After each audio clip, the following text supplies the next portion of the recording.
Olá pessoal, estamos de volta com os nossos Quick Videos do Instituto E3S na área de Mecânica dos Fluidos Computacional.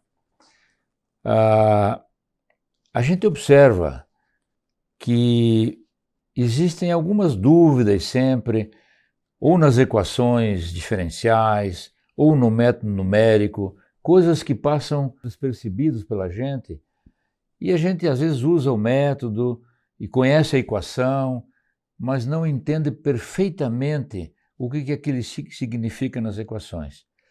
Hoje, eu quero tocar num ponto muito importante das equações de Navier-Stokes, que são as não linearidades existentes nas equações de Navier-Stokes.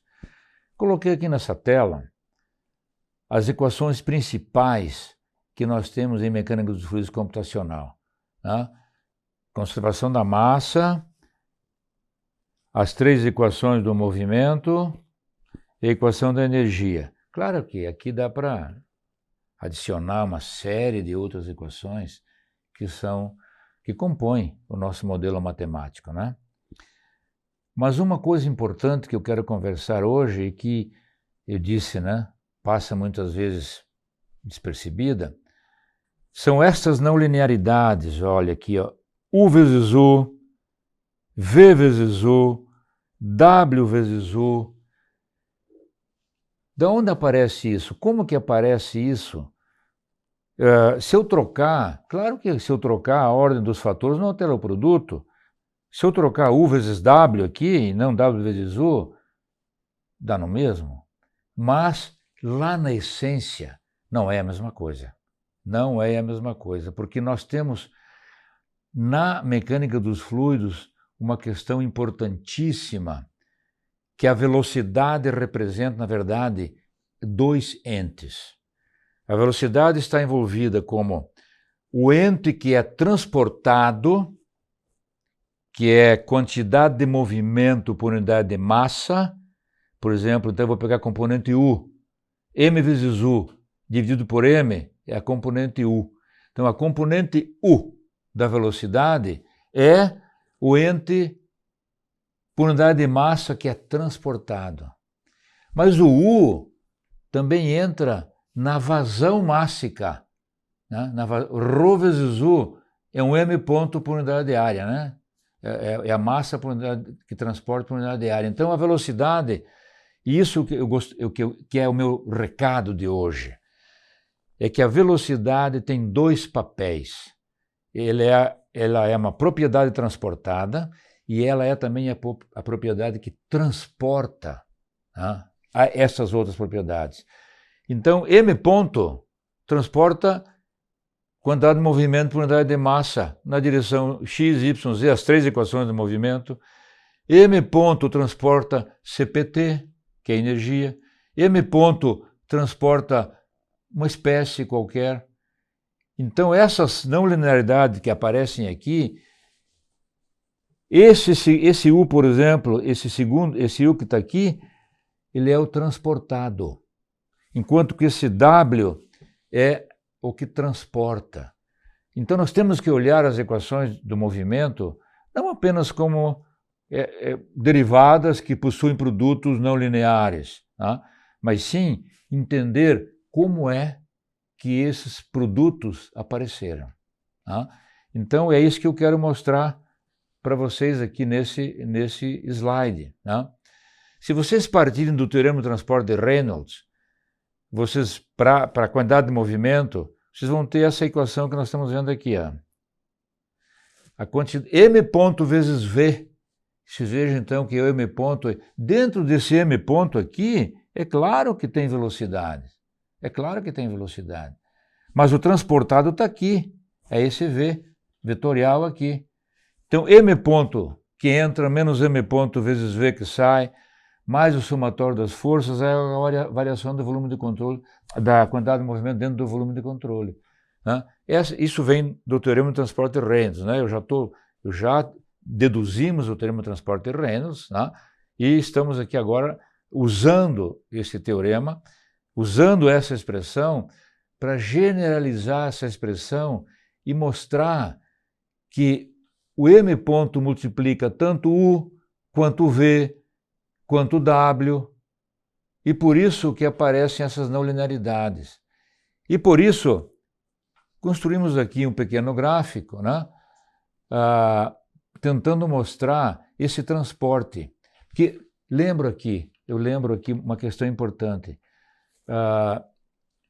Muitas pessoas pensam que quando eu for trabalhar com a conservação da quantidade de movimento para a variável U, ou seja, uma das componentes da quantidade de movimento para U, que não teria quantidade de movimento entrando pela face inferior do volume de controle.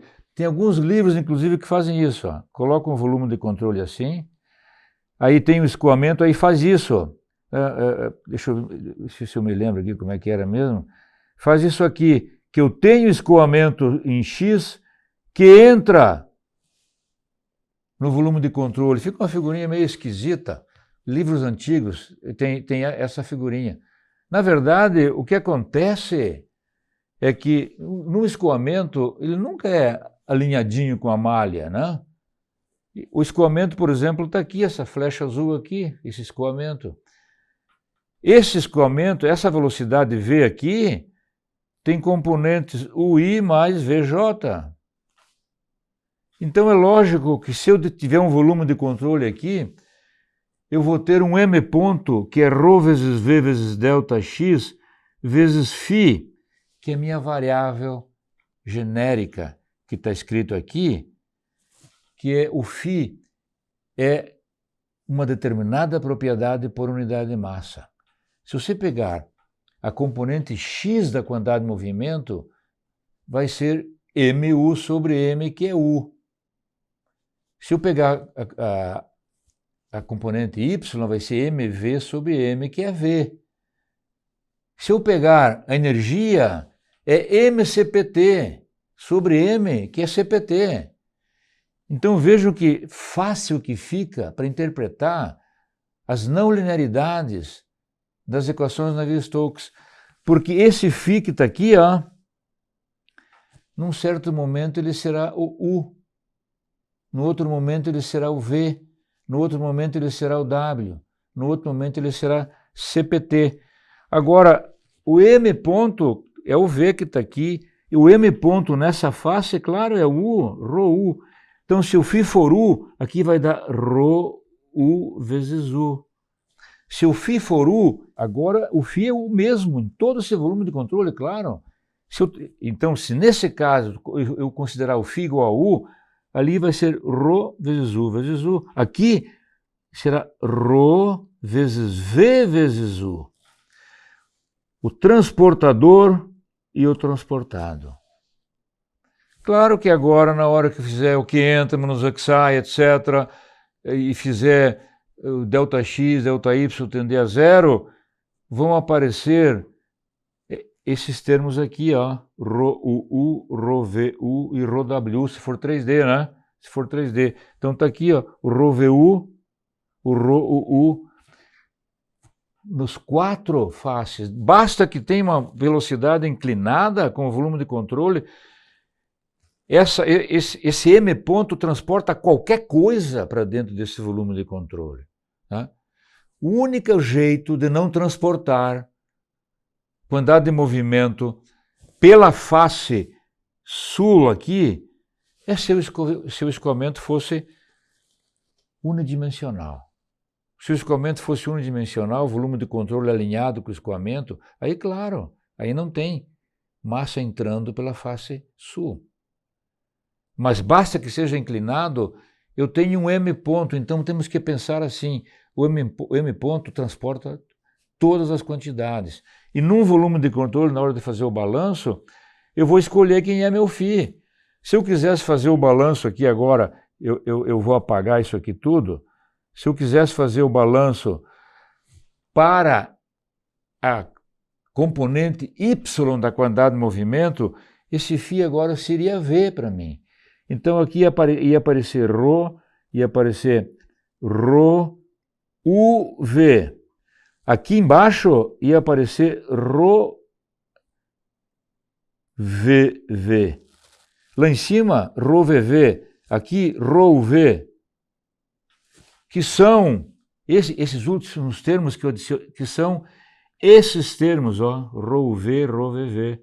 E aqui o ρ, WV, se for tridimensional. Né?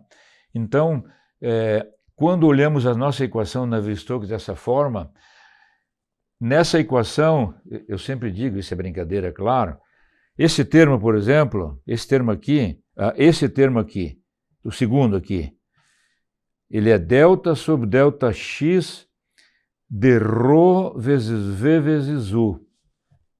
Ele não é delta sobre delta x de ρ vezes U vezes V.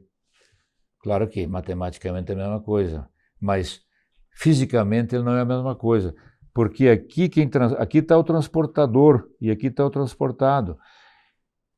O U tem que aparecer sempre no último aqui, o V aqui e o W aqui. Trocar tudo isso, matematicamente não faz diferença, mas é sinal que a pessoa não deduziu a equação corretamente, não entendeu o porquê da não linearidade. E muitas vezes os livros trazem a dedução dessa equação como puxando a segunda lei de Newton, dizendo que a variação, a derivada total, né, da quantidade de movimento é igual ao somatório das forças, né? É o que está aqui, né? Somatório. E dessa equação da segunda lei de Newton, deduz as equações usando a derivada total. Na derivada total aparece esse produto de variáveis, essa não linearidade. Mas a gente não fica entendendo o que é o transportador e o que é o transportado, se você olhar isso só matematicamente. Então é muito importante porque a gente cria intimidade com a equação Navier-Stokes quando a gente usa a equação corretamente. E eu vou um pouquinho mais além ainda. Quando nós vamos lá na frente no método numérico trabalhar com as funções de interpolação, é sempre assim, né? Quando eu tiver aqui um delta sobre delta x de ρ UV, a função de interpolação ela vai na variável transportada. Se eu troco isso, imagine que eu trocar isso, eu estaria aplicando em uma certa equação a função de interpolação na variável que não é a transportada, se eu escrevesse de forma errada, né? Porque a variável transportada é que recebe a função de interpolação. Então é muito importante começar a trabalhar com volumes finitos, começar a trabalhar com Navier-Stokes, a equação Navier-Stokes, é muito importante já entender a construção dessa equação, o significado das não linearidades, né? Porque isso tem implicações depois na função de interpolação. Senão a gente fica usando sem saber o que está usando, né? A gente acaba, o software aplica a função de interpolação para a gente não sabe, na verdade, em que termo ela foi aplicada. Então essa intimidade com as equações Navier-Stokes é fundamental para quem quer trabalhar com volumes finitos e compreender volumes finitos e poder resolver problemas importantes de engenharia, né? Então esse é o nosso slide, esse nosso quick video de hoje foi entender as não linearidades que estão presentes nos termos advectivos das equações de Navier-Stokes. Muito obrigado pela atenção de vocês e até a próxima. Se quiser saber mais sobre simulação computacional, clique no link abaixo e acesse o nosso site. O Instituto E3S possui uma plataforma com mais de 30 cursos intensivos de simulação. Todos os cursos são 100% online e gravados. Link na descrição.